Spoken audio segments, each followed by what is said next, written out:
ஜூலை 23 2014 உங்களை சந்திப்பதிலே மகிழ்ச்சி. Press release நிகழ்ச்சி. இந்த நிகழ்ச்சிக்கு எங்களுக்காக வருகை தந்திருக்கின்றார் செய்தி அறையிலிருந்து ரசூல். வணக்கம் ரசூல். வணக்கம் கஜமா. செய்தி பத்திரிகையின் தலைப்புகளை முதலில் நாங்கள் ஆர்வமாய் பார்ப்பதற்கு வீரகேசரியை தேர்ந்தெடுக்கின்றோம். வீரகேசரனுடைய பிரதான தலைப்பு எப்படி இருக்கிறது இன்றைய தினம் செய்தி பத்திரிகையிலே? இந்தியாவின் பாதுகாப்புக்கு பங்கம் ஏற்பட இடமளியும், இதற்கு உடன்படிக்கை தேவையில்லை, நட்புறவே போதும் என்கிறது அரசாங்கம் என்கின்ற செய்தி இங்கே பிரதான தலைப்பாக இருக்கின்றது. மீண்டும் இதை ஒரு அளவில் நாங்கள் பார்க்கலாம் இருக்கின்றோம். இந்தியாவின் ஸ்திரத்தன்மைக்கும் பாதுகாப்பிற்கும் எதிராக இலங்கையில் செயற்படுத்துவதற்கு எந்த ஒரு நாட்டுக்கும் இடமளிக்க மாட்டோம், இதற்கு உடன்படிக்கைகள் தேவையில்லை, இரு நாடுகளுக்கு இடையேயான நட்புறவே போதுமானதாகும் என்று அரசாங்கம் நேற்று பாராளுமன்றத்தில் அறிவித்திருக்கிறது. திருவண்ணாமலையில் விமான பராமரிப்பு நிலையம் ஒன்றை ஸ்தாபிப்பது தொடர்பில் எதுவிதமான தீர்மானத்தையும் எடுக்கவில்லை என்றும் அரசாங்கம் சுட்டிக்காட்டுகின்றது. இந்தியாவினுடைய பின்னி பிணைந்த நட்புறவுக்கான காரணம் மீண்டும் தமிழ் பேசும் மக்களினுடைய அபிலாஷைகள் மறுக்கப்படுகின்ற ஒரு விடயமாக கருதலாமா? நேற்றைய தினம் இன்றைய தினம் அப்படியாக வருகின்றது. இந்தியா தமிழர்களுக்கு செவி சாய்க்கும் என்ற நிலையிலிருந்து கொஞ்சம் விலகிச் செல்வது போன்றதோ என்ற ஒரு கேள்வி வருகிறது. எதிர்கட்சி தலைவர் நேற்றைய தினம் பாராளுமன்றத்திலே கேள்வி எழுப்பியிருந்தார் இது தொடர்பாக. அதாவது அண்மையில் வெளியான ஒரு பத்திரிகை செய்தியை மையமாக கொண்டு எதிர்கட்சி தலைவர் நேற்றைய தினம் நிலைய கட்டளையின் கீழ் கேள்வி எழுப்பியிருக்கிறார். அதாவது திருகோணமலையில் சீன விமானங்களை பழுது பார்த்தல் மற்றும் பராமரித்தலுக்கான ஒரு நிலையம் அமைக்கப்பட போகின்றதா, அரசாங்கம் இதற்கு ஏதாவது நடவடிக்கை எடுத்திருக்கின்றதா என்று கேள்வி எழுப்பியிருக்கிறார். அது மட்டுமல்லாமல் அண்மையில் வெளிவிவகார அமைச்சர் GL பீரிஸ் இந்தியா விஜயம் மேற்கொண்டிருந்த பொழுது இந்திய வெளிவிவகார அமைச்சர் சுஷ்மா சுவராஜையும் சந்தித்திருக்கிறார். இதன் பொழுது இந்திய வெளிவிவகார அமைச்சர் இந்த திருகோணமலையில் அமைக்கப்படவிருக்கின்ற சீன விமானங்களை பழுது பார்ப்பதற்கான நிலையம் அமைக்கப்படுவது குறித்து வினவியிருக்கிறார். இது தொடர்பாகத்தான் எதிர்கட்சி தலைவர் நேற்றைய தினம் வினவியிருக்கிறார். இதற்கு அமைச்சர் GL பீரிஸ் நேற்றைய தினம் விளக்கம் ஒன்றை அளித்திருக்கிறார். அதாவது அத்தகைய எந்த ஒரு தீர்மானத்தையும் அரசாங்கம் முன்னெடுக்கவில்லை, அதற்கான தீர்மானமும் எடுக்கப்படவில்லை. ஆனால் அவ்வாறு ஒரு நிலையத்தை அமைக்கின்ற பொழுது அதன் மூலம் அந்நிய செலாவணி நாட்டிற்கு அதிகரிக்கும். அது மட்டுமல்லாமல் நவீன தொழில்நுட்ப அறிவையும் எமது நாட்டிற்கு பெற்றுக்கொள்ள முடியும் என்ற ஒரு கருத்தை கூறியிருக்கிறார். அடுத்து நாங்கள் செய்திக்கு செல்வோம். சிறுமி மீதான வல்லுறவை கண்டித்து மலையகத்தில் பல பகுதிகளில் ஆர்ப்பாட்டம். ஏற்கனவே காரநகர் பிரதேசத்தில் இரு சிறுமிகள் துஷ்பிரயோகத்துக்குள்பட்ட சம்பவம் பேரதிர்ச்சியாக பேசப்பட்டுக் கொண்டிருக்கும் தருணத்தில் அகரபதனை ரக்குவானை டெல்வின் தோட்டத்தை 14 வயது சிறுமியை பாலியல் துஷ்பிரயோகத்துக்கு உட்படுத்தியவை எதிர்ப்பு தெரிவித்து நேற்று செவ்வாய்க்கிழமை மலையகத்தின் பல பகுதிகளிலும் பாரிய ஆர்ப்பாட்டங்கள் முன்னெடுக்கப்பட்டிருக்கின்றன. ரக்வானை, போகந்தலாவை, நுவரெலியா, அக்கரப்பத்தனை, ஹட்டன், மஸ்கெலியா, தலவாக்கலை, கொட்டகலை, டிக்கோயா மற்றும் நோவுட் ஆகிய பகுதிகளைச் சேர்ந்த இலங்கை தொழிலாளர் காங்கிரசின் அங்கத்தவர்களும் பொதுமக்களும் மேற்படி ஆர்ப்பாட்டத்தை முகம் கொடுத்து வருகின்றனர். ஆனால் முதல் தடவையாக, அதாவது சிறுமி துஷ்பிரயோகத்திற்கு எதிர்ப்பு தெரிவித்து முதல் தடவையாக மலையகத்தின் அனைத்து பிரதேசங்களையும் உள்ளடக்கி இந்த ஆரோக்கியமான ஒரு ஆர்ப்பாட்டம் என்று நான் நினைக்கின்றேன். இந்த சம்பவம் அந்த 14 வயது சிறுமி யார் மூலமாக துஷ்பிரயோகப்படுத்தப்பட்டதாய் இந்த எதிர்ப்புகள் முன்னெடுக்கப்பட்டது? அந்த சிறுமி இருந்த அதே பிரதேசத்தை சேர்ந்த ஒரு இளைஞரால் அவர் தலைமறைவாகி இருந்தார். அதனை அடுத்து போலீசார் அவரை கைது செய்து நீதிமன்றத்தில் ஆஜர்படுத்தி இருக்கிறார்கள். ஆனாலும் இந்த துஷ்பிரயோக சம்பவங்களுக்கு எதிர்ப்பு தெரிவித்துத்தான் நேற்று மலையகம் முழுவதும் இந்த எதிர்ப்பு நடவடிக்கை முன்னெடுக்கப்பட்டிருக்கிறது. குறிப்பாக மலையக அரசியல் கட்சிகளுக்கு இடையிலான ஒவ்வொரு கருத்து முரண்பாடுகள் இருக்கக்கூடிய பட்சத்தில் கூட மலையகத்தில் அதிகப்படியான வாக்குகள் இருக்கக்கூடிய தொழிலாளர் காங்கிரசினுடைய அங்கத்தவர்களும் கூட இந்த எதிர்ப்பு ஆர்ப்பாட்டத்தில் ஈடுபட்டிருப்பது கொஞ்சம் ஆரோக்கியத்தை தருவது போன்றிருக்கிறது. நிச்சயமாக, அதாவது இது போன்ற சம்பவங்களுக்கு அணிதிரண்டு ஒட்டுமொத்தமாக எதிர்ப்பை காட்டும் பொழுதுதான் அதற்கான நடவடிக்கைகள், சட்ட செயற்பாடுகளும் உரியவாறு மேற்கொள்வதற்கான அழுத்தம் எடுக்கப்படும். இந்த அழுத்தம் குறிப்பாக வடபகுதியை சார்ந்தவர்களும் மீண்டும் ஒரு ஆர்ப்பாட்டம் எடுப்பதற்கான ஒரு உந்துகோலாக இருக்கிறதா?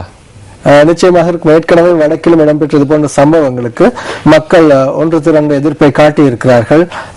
சம்பந்தப்பட்ட தரப்புகள் அது குறித்த நடவடிக்கைகள் எடுக்க வேண்டும் என்றும் வலியுறுத்தி பல்வேறு ஆர்ப்பாட்டங்களையும் கவன ஈர்ப்பு போராட்டங்களும் மேற்கொண்டிருக்கிறார்கள். MH17 விமானத்தின் கருப்பு பட்டி மலேசிய நிபுணர்களிடம் கையளிப்பு.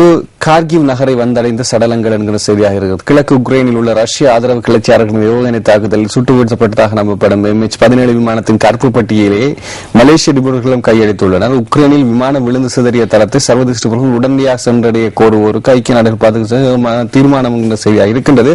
எல்லாம் முடிஞ்ச பிறகு தீர்மானம் எடுக்கிறதுல என்ன விஷயம் இருக்கிறது? அடுத்த கேள்வி இருக்கு. ஒரு கேள்வி மிக முக்கியமான. சர்வதேச நிபுணர்கள் அங்கு சென்று அது சம்பந்தமான ஆய்வுகளை, சிதைவுகள் ஏற்பட்ட பிரதேசங்களில் ஆய்வுகளை மேற்கொள்வதற்கு யுக்ரைன் ரஷ்ய ஆதரவு கிளர்ச்சியாளர்கள் மறுத்து வருவதாக செய்திகள் வெளியாகின. இதனையடுத்து ஐக்கிய நாடுகள் பாதுகாப்பு பேரவையில் தீர்மானம் மேற்கொள்ளப்பட்டது. சர்வதேச பாதுகாப்பு பேரவையின் ஒத்துழைப்புடன் அந்த நிபுணர்களை அங்கு அனுப்பி அதாவது விமானம் விபத்து இடம்பெற்றமைக்கான காரணங்களை ஆராய வேண்டிய ஒரு அவசியம் ஏற்பட்டிருப்பதாகத்தான் வலியுறுத்தப்பட்டது. இந்த அடிப்படையில் தான் அந்த தீர்மானம் மேற்கொள்ளப்பட்டிருக்கிறது.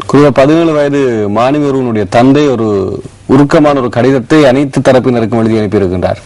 நீங்கள் செய்தவைக்கு நன்றி என்ற தொலைபொருளே மிகவும் ஒரு உருக்கமான ஒரு கடிதமாக அதை பதிவு செய்யலாம்.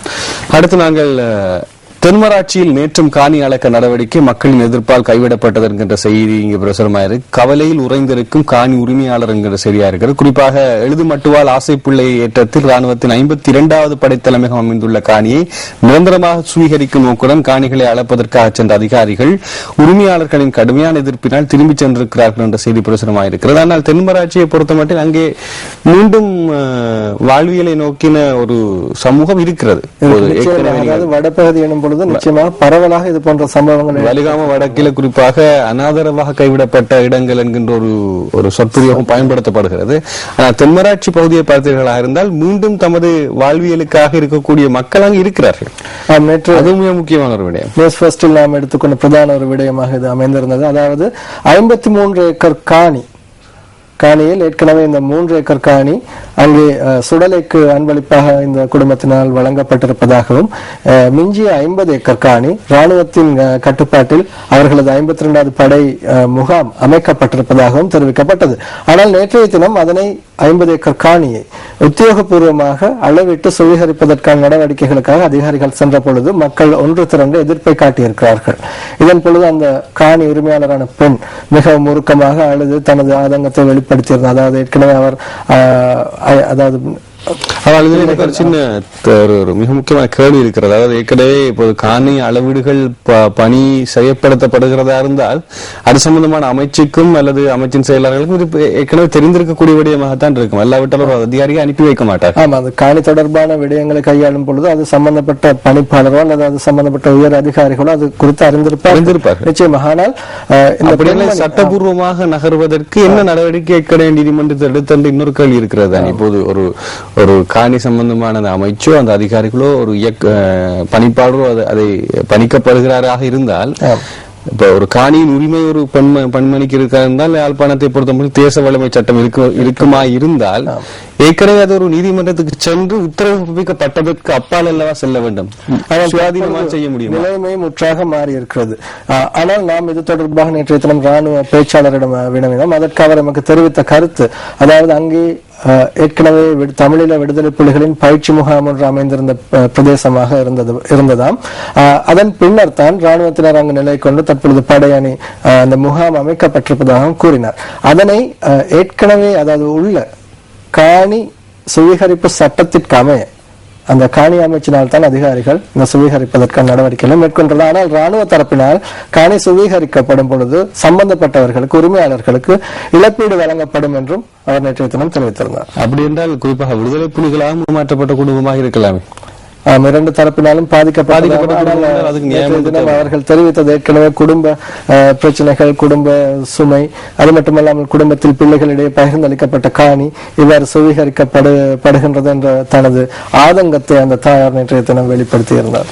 அடுத்து இலங்கை அரசாங்கம் இஸ்ரேலுக்கு ஆதரவு ஜாயத்திலக்க குற்றச்சாட்டு.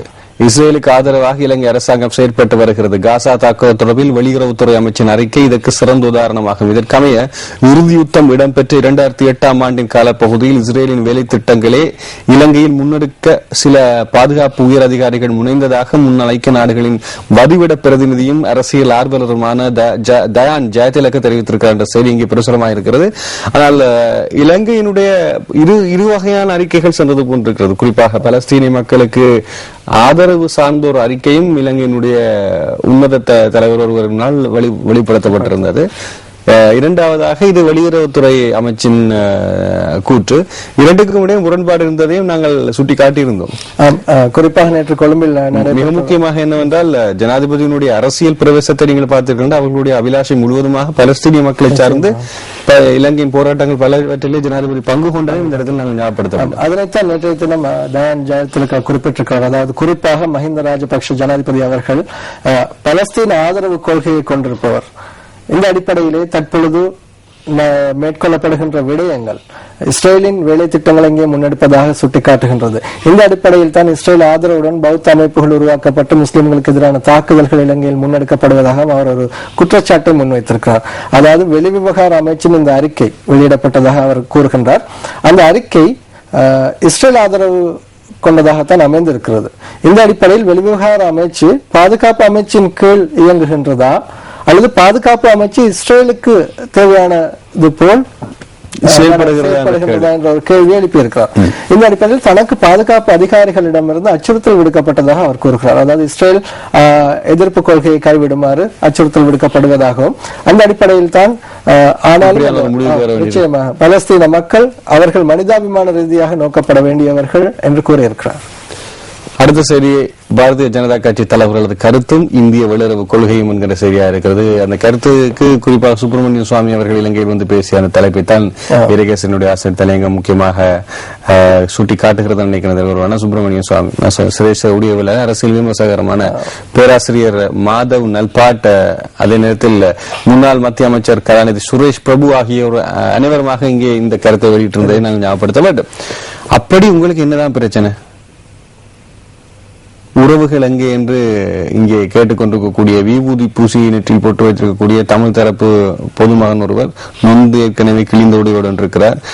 அந்த பதாதையும் கீழே போட வேண்டிய நிலையில் இருக்கிறது. ஏனென்றால் இங்கே இலங்கையின் ஜனாதிபதியினுடைய அந்த தோள்பட்டை அணிந்திருக்கக்கூடியவர் வேறு யாரும் அல்ல, பாரதிய ஜனதா கட்சியினுடைய ஜனதா தள கட்சியினுடைய ஆசிரியர் தலையங்கத்தில் குறிப்பிடப்பட்டுள்ள முக்கிய விடயம் என்னவென்றால், அதாவது அவருக்கு கூறியிருக்கிறார் சுப்பிரமணியம் சுவாமி, ஜெனீவாவில் மனித உரிமைகள் பேரவையின் அமர்வின் போது இலங்கைக்கு எதிராக கொண்டு வரப்பட்ட பிரேரணையில் இந்தியா ஆதரவு அளித்ததற்கு இலங்கைக்கு காரணம் அங்கே இனப்படுகொலை என்று அதாவது குறிப்பிடப்படவில்லை, யுத்தத்தின் போது இடம்பெற்ற படுகொலைகள் என்று தான் குறிப்பிடப்பட்டிருக்கின்றன.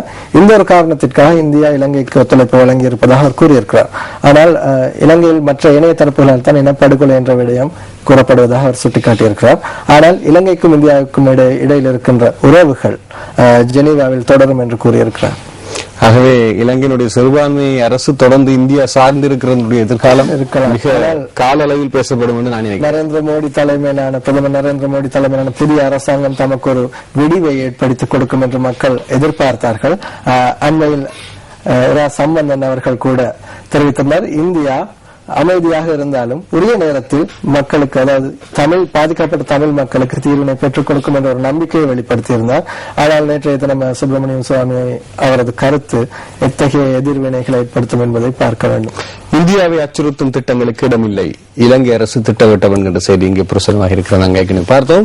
அடுத்து பொதுநலவாய போட்டியில் பங்கேற்க மாட்டார் மஹிந்த என்கிற செய்தி பிரசுரமாக இருக்கிறது. ஸ்காட்லாந்தின் கிளாஸ்கோ நகரில் நடைபெறுகின்ற MTV MBC வலையமைப்பு உரிமை பெற்று எங்களுக்காக ஒளிபரப்பக்கூடிய பொதுநலவாய விளையாட்டுப் போட்டிகளின் ஆரம்ப நிகழ்வுகளில் ஜனாதிபதி மஹிந்த ராஜபக்ச கலந்து கொள்ள மாட்டார் என்று ஜனாதிபதி அளவில் வட்டாரங்கள் தெரிவிக்கின்ற செய்தி இங்கே பிரசுரமாக இருக்கிறது. புலம்பெயர் தமிழ் அமைப்புகளின் ஆர்ப்பாட்டங்களுக்கு அஞ்சுதான் ஜனாதிபதி அங்கே கலந்து கொள்ளவில்லை என்ற ஒரு கருத்தும் அங்கே குறிப்பிடப்பட்டிருக்கு. ஆனால் அதை ஜனாதிபதி பேச்சாளர் நேற்றைய தினம் மறுத்திருக்கிறார்.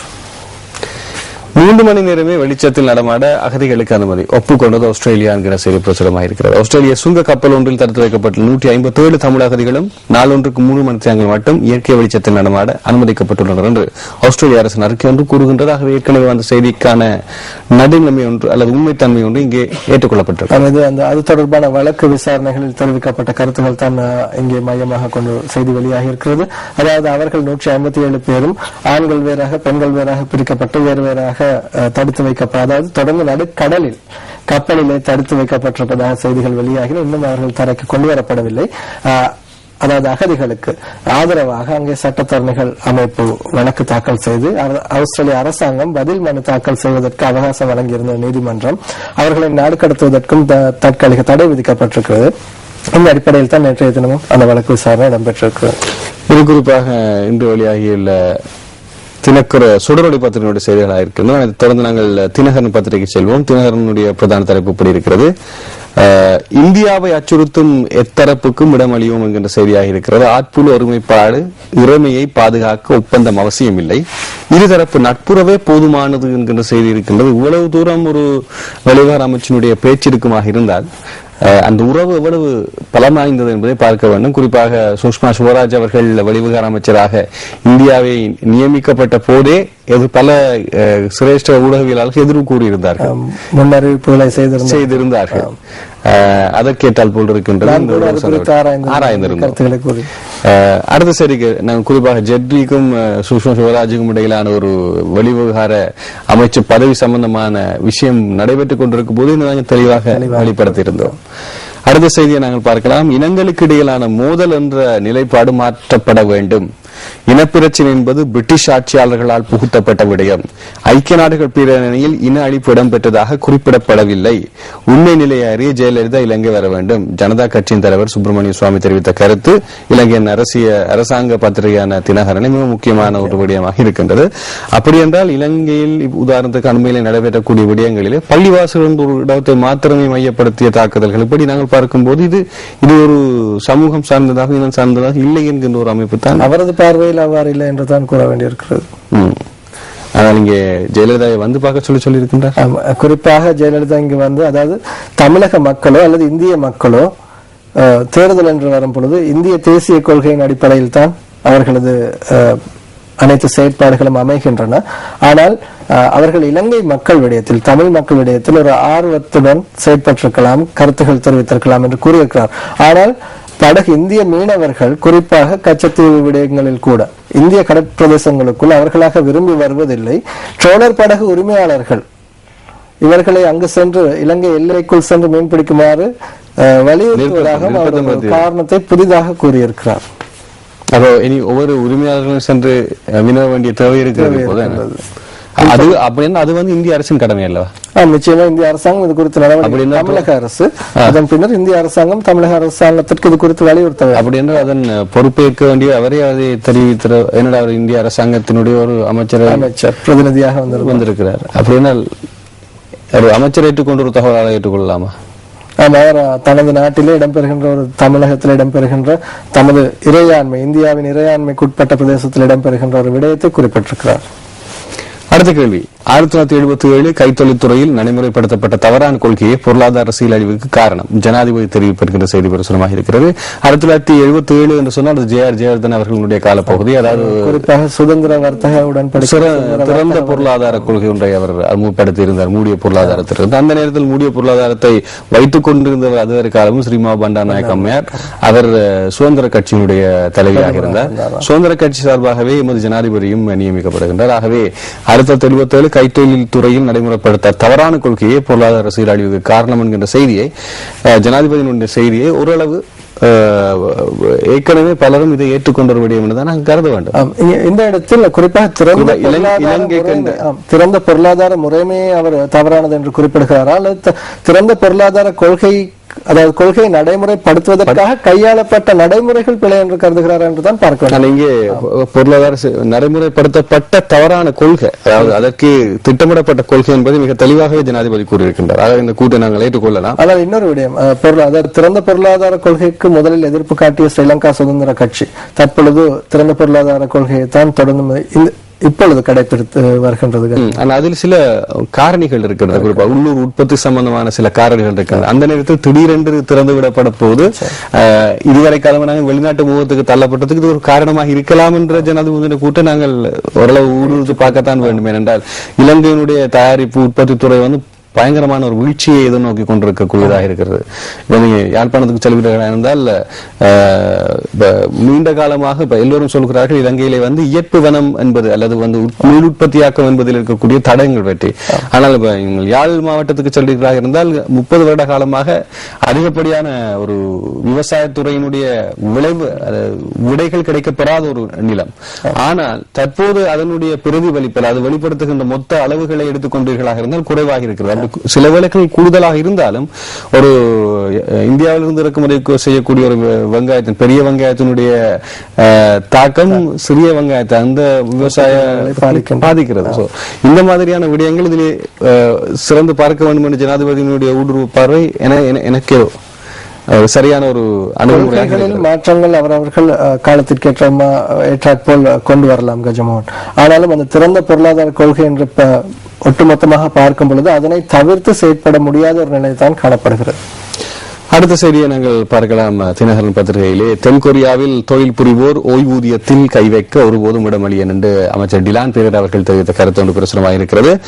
என்னால் ஒரு சந்தேகம் ஒன்று கேட்கப்பட்டது. அதிலே பாராளுமன்றத்திலே வெளிநாடு சென்று வந்தவர்களுடைய கை அந்த பணங்களிலும் ஓய்வூதியத்திலும் கை வைக்கிறார்கள். தென்கொரியாவில் பணியாற்றுகின்ற இலங்கை பணியாளர்கள் நாடு திரும்புகின்ற பொழுது அவர்கள் அங்கேயே அந்த தமது ஓய்வூதியத்தை பெற்றுக்கொண்டு நாடு திரும்புவதற்கான வசதிகள் காணப்படுகின்றன. அந்த வசதிகளை கூட அவர்கள் அதாவது அங்கேயே பெற்றுக்கொண்டு வராமல் அங்கிருந்து வங்கிகளுக்கு வைப்பு செய்யவோ அல்லது இங்கே வந்து அதனை பெற்றுக்கொள்ளக்கூடிய ஒரு முறை தான் அண்மையில் மாற்றம் மேற்கொள்ளப்பட்டிருப்பதாக சுட்டிக்காட்டப்பட்டது. ஆனால் அதனை அடுத்து அமைச்சர் தெரிவித்த அதாவது சுட்டிக்காட்டிய விடம் அதில் எந்த மாற்றமும் மேற்கொள்ளப்படவில்லை. அவர்களது ஓய்வூதியத்தில் எவரும் கை வைக்க முடியாது, அவர்கள் அங்கேயே அதனை பெற்றுக்கொண்டு வரலாம், இதில் எந்த தடையும் இல்லை என்ற ஒரு காரணத்தை சுட்டிக்காட்டியது. உக்ரைன் கிளர்ச்சியாளர்களால் இரு கருப்பு பெட்டிகள் கையெடுப்பு, விமானம் விழுந்து நொறுங்கிய பகுதிக்கு சர்வதேச விசாரணைக்கும் அனுமதி என்கின்ற செய்தி பிரசுரமாயிருக்கிறது. அதாவது ஐக்கிய நாடுகளுடைய அந்த கேள்விக்கான விடை கிடைக்கப்பட்டிருக்கிறது. வியாதிகளை விலை கொடுத்து வாங்கும் மனித சமுதாயம் இன்றைய நவீன யுகத்தில் மனித இனத்தின் விஞ்ஞான கண்டுபிடிப்புகளில் உள்ள நேரடியான நன்மைகளை பார்க்கணும் பாதகமான மறைமுறை தீமைகள் அதிகமாக எனலாம் என்று இங்கே சொல்லக்கூடிய ஆசிரியர் தலையங்கள் ஆரோக்கியமானதாக இருக்கிறது, பார்க்க வேண்டும். ஏனென்றால் நாங்கள் இப்போது உணவை உண்ணவில்லை, அதிகமாக ரசாயனத்தை உண்டு கொண்டிருக்கின்றோம் என்ற விடயத்தை ஞாபகப்படுத்த வேண்டும். அடுத்து தினக்குரல் பத்திரிகை செல்வோம். தினக்குரலினுடைய தலைப்பு, பிரதான தலைப்பு, இந்தியாவின் நலனுக்கு எதிராக திருமலையில் விமான பராமரிப்பு நிலையம் அமைக்க சீனாவுக்கு அனுமதியா கேள்விக்குறியோடு கேட்டது எதிர்கட்சி தலைவர் ரணில் விக்ரமசிங்க அவர்கள். விடை கூறியிருக்கின்றார் அமைச்சர் வெளியுறவு அமைச்சர் பீரிஸ், அதற்கு இல்லை என்று மறுப்பு. அடுத்து காணி உரிமையாளரை ஏமாற்றி 50 ஏக்கரை சுவீகரிக்க முயற்சி, புகைப்படத்தோடு இருக்கிறது. ஆனால் அவர்கள் சாதாரணமான மக்கள், முகமும் பதியப்பட்டிருக்கிறது. நிச்சயமா நாங்கள் அடிக்கடி கூறுகின்ற ஒரு விட உடவியலாளர் கடமையும் இருக்கிறது அங்கே. ஆனால் என்ன செய்வது, உடவியலாளர் தங்கள் செய்திகளையும் போடவும் வேண்டும்.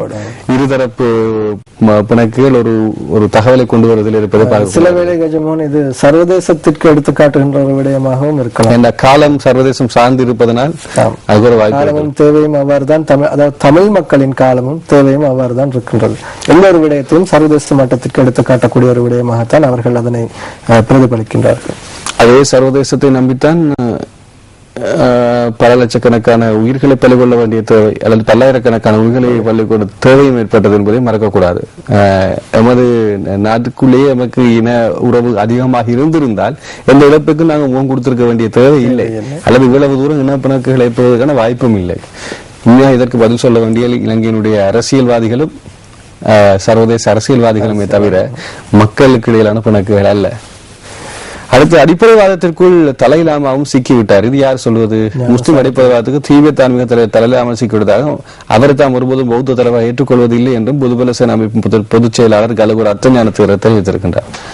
அவர் தலையிலாமாவும் இல்லை, அவ இன்னும் கொஞ்ச காலத்துல இன்னும் ஒருவர் தான் மிகுதியா இருக்கிறார், அந்த பேரை நாங்க உச்சரிக்க விரும்பவில்லை. அவர் தான் ஆன்மீக தலைவராக உருவெடுப்பார். அடுத்து தினக்குரல் பத்திரிகையினுடைய ஆசிரியர் தலையகம், சுவாமியும் நண்பர்களும் என்கின்ற செய்தி இருக்கிறது. கூட்டணியாக வந்து கருத்து தெரிவித்து போய்விட்டீர்கள், அதை வந்து இங்கே வெளிப்படுத்துவது போன்றிருக்கிறது. ஆனால் நீங்கள் பாருங்கள், தமிழர் சார்ந்த விடயத்தை சாதகமாக சொன்னாலும் சரி, பாதகமாக சொன்னாலும் சரி, பாதகமாக சொல்வர்களுடைய தகவல்கள் தான் குறிப்பாக தமிழ் பத்திரிகையினுடைய பிரதான தலைப்புகளாக வருகிறது. ஒரு விதத்திலே தமிழர்களுடைய அந்த தமிழ் பேசும் மக்களினுடைய அந்த சிரத்தை அல்லது அவர்கள் எதை பார்க்கிறார்கள் என்றதை எடுத்துக்கொள்வதற்கு தவறான விடயங்களை சொல்வது இலகுவா இருக்கிறது ஒன்று இருக்கிறது. என்னுடைய பத்திரிகை செய்திகள் அப்படிதான். சில வேளைகளில் செய்திகள் அதாவது பேலன்சிங் என்று கூறுவாங்க, அதாவது சமாந்திரமாக இருந்தாலும் தலைப்பு செய்திகளாக கொடுக்கக்கூடிய விடயங்கள் மக்களது உணர்வுகளை தூண்டுவதாகவும் அல்லது அதற்கு எதிர்மாறானதாகவும் தான் அமைந்து விடுகிறது. காணாமல் போனோர் பற்றிய நூலை எடுக்கிறாங்க, போர்க்குற்றங்கள் பற்றிய நூல் சிக்கி கிடக்கு, போர்க்குற்றங்கள் குறித்தும் ஆணைக்குழு விசாரணை நடத்தும் செய்தி தெரிவி. இப்போ காணாமல் போற பற்றி எங்க அதன் தொடக்கம் இருக்கிறன்னு தெரியாம அங்க குழம்பி போய் இடியப்ப பின்னல் போன்றிருக்கிறது பிரதீப் சிக்கலாக இருக்கு. அதான் சொல்றேன், சிக்கலாக இருக்கிறது பிரதீப் கேலிச்சித்திரமாக அறிந்திருக்கிறார். இவை இன்று தினக்குரல் பத்திரிகையினுடைய செய்திகளாக இருக்கின்றன. ஆகவே இன்றைய தினம் நாங்கள் தேசிய பத்திரிகையான வீரகேசரி, தினகரன், சுடரொளி, தினக்குரலை பார்த்தோம். யாழ்ப்பாணத்திலிருந்து வெளிவரும் உதயன் பத்திரிகை செய்திகளை பார்ப்போம். தலைப்பு படி இருக்கிறது, யாழ் பல்கலைக்கழக பேரவையில் தகுதியானோரை நியமிக்க கனதியாக வலியுறுத்துகின்றனர் யாழ்ப்பாணத்தைச் சேர்ந்த புத்திஜீவிகள் என்ற செய்தி இருக்கிறது. உதயன் நான் அடிக்கடி பார்க்கும் ஒரு விடயம், எந்த ஒரு தகவலையும் சொல்ல விரும்புவோர் இந்த புத்திஜீவிகள் என்று சொல்ல பிரசுரிப்பார்கள். இங்கே சொல்ல வரக்கூடிய விடயம் என்ன என்ற கேள்வி இருக்கிறது. யாழ் பல்கலைக்கழக பேரவையில் தகுதியானோரை நியமிக்க கனதியாக வலியுறுத்துகின்றனர் யாழ்ப்பாணத்தைச் சேர்ந்த புத்திஜீவிகள். அப்படி என்றால் பேரவையில் தற்போது இருக்கக்கூடியவர்கள் கனதியானவர்கள் இல்லையா என்ற ஒரு கேள்வியும் இருக்கிறது. இது நாங்கள் நன்றாக ஆராய்ந்த பின்னர் அதன் பின்னர் கருத்து தெரிவிக்க வேண்டிய ஒரு விடயம். அப்போது தகுதியானவர் இல்லை என்பது எப்படி ஆராய்க்கணும் என்று காலவாசம் எடுத்து நாளை நாங்கள் பேசுவோமா? அடுத்து, இந்தியாவை அச்சுறுத்தும் திட்டங்களுக்கு இடமில்லை அடித்து கூறுகின்றது இலங்கை அரசு. அடுத்து, சர்வதேச மயமாக்காது பிரச்சனைக்கு தீர்வு ஆலோசனை கூறுகிறது இந்திய அரசு. சர்வதேசத்திற்கு போவாதீங்க, பிரச்சனைக்கு தீர்வு காணுங்க என்று. சர்வதேசத்திலும் போய்விட்ட பின்னர் இந்தியாவினுடைய அழுத்தமும் விலக்கப்பட வேண்டிய ஒரு நிலை வரலாம் இல்லை? அதாவது இதனை ஜெனீவாவில் இலங்கைக்கு வழங்கிய ஆதரவை மீண்டும் இந்தியா உறுதிப்படுத்தி இருப்பதாகத்தான் நான் காண்கிறேன். அதை உறுதிப்படுத்துவது போல்தான் இந்த செய்தி அமைந்திருக்கிறது. அடுத்து, தமிழக மீனவர்கள் 38 பேர் கைதாகினர் எல்லை தாண்டி மீன்பிடித்தமைக்காக என்கின்ற செய்தி இருக்கின்றது. ஆனால் அவர்கள் வரவில்லை. அது ரோடப்பட உரிமையாளர்கள் அவர்களை வலுக்கட்டாயமாக தள்ளிவிட்டிருக்கின்றார்கள். அது அவர்களுடைய பிரச்சனை இல்லை என்பதை நாங்கள் சொல்ல சுப்பிரமணிய சுவாமி அவருடைய கருத்து. அவ்வாறுதான் நாம் மீனவர்கள் பிரச்சனை அணுக வேண்டும். இனிமேல் மீனவர்களை தனியே அணுகக்கூடாது. ஆகவே இனிமேல் அவர்களை கைது செய்து அவர்களுக்கு குற்றம் சாட்டுவதும் தவறு. அப்படின்னா நேரடியாக உரிமையாளர்களை தான். அதனால்தான் எமது ஜனாதிபதி அவர்களை உடனடியாக விடுதலை செய்கிறார். ஆகவே சுப்பிரமணிய சுவாமி அவர்கள் சொல்ல தகவல்களை நாங்கள் அப்படித்தான் கூற வேண்டியிருக்கிறோம். அடுத்து, ஜனாதிபதி மின்சார கதிரை வாக்குறுதி பறந்தது காற்றில். ஐக்கிய தேசிய கட்சி அறிக்கை என்கிற செய்தி இங்கே பிரசுரமாக இருக்கு. வெற்றி நாள் வைபவங்களில் தேச மக்களுக்கு ஜனாதிபதி மஹிந்த ராஜபக்ச நிகழ்த்திய உரைகளில் மீண்டும் மீண்டும் கூறிய விடயம் ஒன்று என்னவென்றால், எமது படையினர் ஒரு கையில் ஐக்கிய நாடுகள் மனித உரிமை சாசனத்தையும் மறு கையில் துப்பாக்கியை ஏந்தி போராடினார்கள் என்பதாகும். கடந்த வருடம் தெற்கு மற்றும் மேல்மாகாண சபை தேர்தல்களின் போது பகிரங்க மேடைகளில் அவர் கூறியிருந்தார், மின்சார கதிரையில் அமர நேர்ந்தாலும் கூட இலங்கை ராணுவத்தினரை காட்டிக் கொடுக்க மாட்டார் என்று. இப்பொழுது இதற்கெல்லாம் முற்றிலும் மாறாக அவ்வாறான போர்க்குற்றச்சாட்டுகளை விசாரிப்பதற்கு நடவடிக்கை எடுக்கும் பிரகடனம் ஒன்றை ஜனாதிபதி ராஜபக்ச விடுத்திருக்கின்றார். இவ்வாறு ஐக்கிய தேசிய கட்சி நேற்று விடுத்துள்ள அறிக்கை ஒன்றில் குற்றம் சாட்டியிருக்கிறது என்று சொல்லப்படுகிறது. இந்த செய்தி உண்மையிலே எடுத்துக்கொண்டதாக இருந்தால் இலங்கை அரசியல் சார்ந்த கருத்துக்களிலே அதி முக்கியத்துவமாக சகல பத்திரிகையினுடைய தலைப்பாக வர வேண்டிய ஒரு செய்தியாக தான் இருக்க வேண்டும். ஆனால் இங்கே நாங்கள் ஒரு குறிப்பிட்ட ஒரு பகுதிக்கு உதயன் பத்திரிகையிலிருந்து செய்தியை நாங்கள் காண்கிறோம். மற்றொரு விடயம் நேற்று நாம் நியூஸ் ஃபர்ஸ்டில் எடுத்துக்கொண்டிருந்தோம். இன்றைய தினம் பத்திரிகைகளில் அவதானிக்க முடியவில்லை முன்பக்கங்களில். அதாவது தேசிய சுதந்திர முன்னணி நேற்றைய தினம் ஜனாதிபதிக்கு ஒரு கோரிக்கையை விடுத்திருக்கிறது. அதாவது ஜனாதிபதி அண்மையில் கடந்த வாரத்தில் நியமித்திருந்தார் காணாமல் போனோர் தொடர்பான ஆணைக்குழுவிற்கு ஆலோசனை வழங்குவதற்காக சர்வதேச தரம் வாய்ந்த 3 நிபுணர்களை நியமித்திருக்கிறார். அவர்கள் மூலம் மேலும் சர்வதேச அழுத்தம் இலங்கைக்கு வரலாம் என்ற ஒரு அச்சத்தை வெளிப்படுத்தி இருக்கிறது. அது குறித்த வர்த்தமானி அறிக்கையை மேலாய்வு செய்யுமாறு கேட்டிருக்கிறார். அமைச்சர் விமல் வீரவன்ச தலைமையிலான தேசிய சுதந்திர முன்னணி என்பதை நாங்கள் ஞாபகப்படுத்தலாம். இவை இன்றைய தினம் குறிப்பாக உதயன் பத்திரிகை கொண்டு வந்த செய்திகள். அடுத்து, யாழ் தினக்குரல் பத்திரிகையில் இருக்கக்கூடிய செய்திகளை நாங்கள் பார்க்க வேண்டும். இப்படி இருக்கிறது. பிரதான தலைப்பு நாங்கள் பார்த்ததுதான். ரணில் விக்ரமசிங்க அவர்கள் கேள்வி, இந்தியாவின் நலனுக்கு எதிராக திருமலை விமான பராமரிப்பு நிலையம் அமைக்க சீனாவுக்கு அனுமதியா என்ற கேள்விக்கு அமைச்சர் பீரிஸ் மறுப்பு தெரிவித்த செய்தியாக இருக்கிறது. நிலம் மீட்க போராடியவரின் வீட்டை அழித்து அநியாயம், சூட்டோடு சூடாக பழிவாங்கல். நான் சொல்லி முடிக்கவில்லை, அவர்கள் இங்கே அந்த செய்தி வந்தார். அதாவது வீட்டின் கதவிலே போடப்பட்டிருந்த பூட்டு உடைக்கப்பட்டு ஆவணங்கள் திருடப்பட்டு தீக்கிரையாக்கப்பட்டிருக்கின்றன. கூறிய சரிதான். ஆனால் இங்கே இந்த செய்தி யாழ் தினக்குரல் பத்திரிகையில் மாத்திரமே தான் வந்திருக்கின்றது. பத்திரிகையில் உள்பக்கத்திலே வந்திருந்ததை அவதானிக்க முடியும். அடுத்து, வடக்கில் ராணுவம் விவசாயத்தில் ஈடுபடுவதை தடுக்கும் சட்டம் வேண்டும். பாராளுமன்றத்தில் செல்வம் எம்பி கேள்வி என்ற கேள்வியா இருக்கு. அப்ப யாழ் பொருளாதாரத்திலே, குறிப்பாக மக்கள் பொருளாதாரத்திலே இன்னும் ஒரு அதாவது அவர்கள் இன்னும் ஒரு நிலையை நோக்கி போராட வேண்டிய தேவைக்கு செல்கின்றார்கள். போட்டித்தன்மை அதிகமாக இருக்கிறதா அல்லது இந்த போட்டித்தன்மையோடு முகம் கொடுக்க முடியாத சூழல் மக்களுக்கு இருக்கிறதா? வாழ்வதற்காக போராடிய மக்கள் தற்பொழுது தமது வாழ்வாதாரத்தை முன்னெடுப்பதற்காகவும் போராட வேண்டிய நிலைமை ஏற்பட்டிருக்கிறது. இது யாழ்த்தனக்குரல் பத்திரிகையினுடைய செய்தியாக இருக்கின்றன. அதனால் தான் நாங்கள் பகுதி சார்ந்த பிரதேசத்திலிருந்து வரும் செய்திகளையும் நாங்கள் கூடுதல் கவனம் செலுத்துகின்றோம். நிறைவாக மெட்ரோ நியூஸுக்கு செல்வோம். தலைப்பு இருக்கிறது. துஷ்பிரயோகத்தின் பின்னர் கை கால்கள் கட்டப்பட்ட நிலையில் சிறுமி மீட்பு, மலையகத்தின் பல பகுதிகளிலும் தொழிலாளர் பகிர்கரிப்பு, ஆர்ப்பாட்டங்கள், சந்தேக நபர் ரக்வானி போலீசில் சரண் என்கிற செய்தியாக இருக்கின்றது. அடுத்து நான் நினைக்கின்றேன், இது இந்த வகையான சட்டங்கள் அல்லது இந்த வகையான தவறுகளுக்கு இது மோஸ்ட் கரப்டட் என்று சொல்வார்கள். அதாவது எந்த அடிப்படை சிரத்தையும் இல்லாத சிந்தனைக்குட்படக்கூடிய காட்டு மிராண்டிகளால் மாத்திரம் செயற்படக்கூடிய விடயம். ஒரு கொலைக்கு கூட ஒரு நியாயம் இருக்கலாம், பழிவாங்கல் அல்லது காழ்ப்புணர்ச்சி என்கின்ற பல விடயங்கள் அதில் இருக்கும். இதில் நீங்கள் எந்த ஒரு விடயத்தையும் முன்னெடுக்க முடியாது. அதாவது அதற்கு நியாயம் என்று சொல்வதத்தில் எதுவுமே இருக்காது. நியாயம் கற்பிக்க முடியவே முடியாத ஒரு தவறு என்பதுதான் என்னுடைய தனிப்பட்ட கருத்து. ஆகவே இந்த விடயத்தில் நாங்களும் கொஞ்சம் சட்ட சிரத்தையை காண்பிக்க வேண்டிய தேவை இருக்கிறது. அரேபிய நாடுகள் போன்ற சில கடுமையான சட்டங்கள் மாத்திரம்தான் இதை தடை செய்ய முடியுமோ என்ற கேள்வி வருகிறது. இது போன்ற சம்பவங்களை நிறுத்துவதற்கு, தடுப்பதற்கு கடுமையான சட்டங்கள் கொண்டு வரப்பட வேண்டும் என்று நீண்ட காலமாக வலியுறுத்தப்பட்டு, ஒருவர் சார்ந்த தவறினால் ஒரு சமுதாயமே பாதிக்கப்படுவதாக இருந்தால் அந்த தவறை இன்னும் தடுக்கிறதுக்கான வழியை பார்க்க வேண்டிய தேவை இருக்கின்றது. அடுத்து பாவனைக்கு உதவாத 15,000 கிலோ சிறந்த உதாரணம் கஜமோன் அண்மையில் முன்னாள் தங்காலை பிரதேச சபை தலைவருக்கு நீதிமன்றம் விதித்த குராம் ஷேக் வழக்கில் அந்த 20 வருடங்கள் 20 வருட கடூழிய சிறை தண்டனை, இது ஒரு சிறந்த உதாரணம். இதனை அனைத்து சந்தர்ப்பங்களிலும் கடைபிடிக்கப்பட வேண்டியது கட்டாயம். ஆனால் அதை கூட பலர் கூறுகின்றார்கள் என்னவெல்ல இன்னும் கடுமையான தண்டனை சட்டத்துக்கு கொண்டு வந்திருக்கலாம் என்றும் ஒரு இருக்கிறது. ஆனால் நாங்கள் நீதிமன்ற உத்தரவை மறுபரிசீலனை செய்வதற்கான முடியாது. அப்படியான விடயங்கள் பொதுமக்களினால் பேசப்பட்டதை நாங்கள் பதிவு செய்யலாம். எனவே இது ஒரு மிக முக்கியமான கேள்வி. ஆனாலும் நீதிமன்றம் சிறப்பாக தனது கடமையை செய்ததை நீதிபதி தீர்ப்புக்கு முதலில் அவர் கருத்து கூறியிருக்கிறார். அதாவது தாம் மிகுந்த சவால்களுக்கும் நடுநிலைமைக்கும் உட்பட்டு இந்த தீர்ப்பை வழங்க வேண்டிய ஒரு அழுத்தத்திற்குள்ளாகி இருந்ததாக கூறியிருந்தார். அதில் புரியும். பாவனைக்கு உதவாத 15,000 கிலோ மிளகாய் தூள் கைப்பற்றப்பட்டது என்கிற செய்தியாக இருக்கிறது. இந்த இடத்தில் நாங்கள் நீண்ட நாட்களாக சொல்ல மறுத்த ஒரு விடயம் இருக்கிறது. மிளகாய் 1000 ரூபாயும் தாண்டி இப்போது விற்பனையாகி கொண்டிருக்கிறது கிலோ ஒன்று. மிளகாய்க்கு மிகப்பெரிய தட்டுப்பாடு. அதனால் முடக்குவதும் அதை செயற்படுத்துவதும் என்ற ஒரு பெரிய ஒரு திட்டத்திலே இந்த முதலாளிகள் ஈடுபட்டுக் கொண்டிருக்கிறார்கள் என்ற செய்தி பரவலாக பரவுகின்றது. அதிலே இப்போது தூளும் அதே போன்று ஒரு கொஞ்சம் மவுசு அதிகமாக வரக்கூடிய சாத்தியம் இருப்பதனால் 1 கோடி ரூபாய்க்கும் அதிக பெறுமதியுடைய மிளகாய் இது போன்ற அத்தியாவசிய பொருட்கள் கைப்பற்றப்பட்டிருக்கின்றன. அது மட்டுமல்லாமல் மிளகாய் தூளுக்கு, அதாவது மிளகாய் தூளை நிற வர்ணம் கலந்து விற்பனை செய்யக்கூடிய ஒரு நிலைமையும் காணப்படுகிறது. பாலர் பாடசாலையில் குளவி கொட்டி 29 மாணவர்கள் உட்பட 35 பேர் பாதிப்பு. இது கதிர்காமம் மல்லிகாராம விகாரையில் உள்ள பாலர் பாடசாலையில் தான் இடம்பெற்றிருக்கிறது. மேல்மாகாண முதலமைச்சர் உட்படலான குழுவினர் கிரிக்கெட் மட்டையால் தாக்கியதாக முறைப்பாடு. இன்றைய தினம் அதிகப்படியான சிங்கள பத்திரிகையின் பிரதான தலைப்பாக இருக்கின்றது. மேல்மாகாண முதலமைச்சர் பிரசன்ன ரணதுங்க அவர்கள் மட்டையால் ஒருவரை தாக்கியதாக போலீசிலே வாக்குமூலம் பதிவு செய்யப்பட்டிருக்கின்றது அல்லது ஒரு என்ட்ரி போடப்பட்டிருக்கிறது.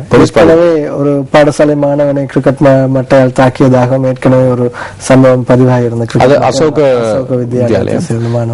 அது பிரசன்ன ரணதுங்க அல்ல, அர்ஜுன் ரணதுங்க அவர்கள் அந்த சாட்சி. ஆனால் இப்போது என்னவென்றால் தன்னை ஒருவர் கத்தியால் குத்த முற்பட்டு வந்திருக்கிறது ருவான் ரணதுங்க அவர்கள், அதாவது மேல்மாகாண முதலமைச்சருடைய சகோதரர் போலீசிலே முறைப்பாடு செய்திருக்கின்றார்.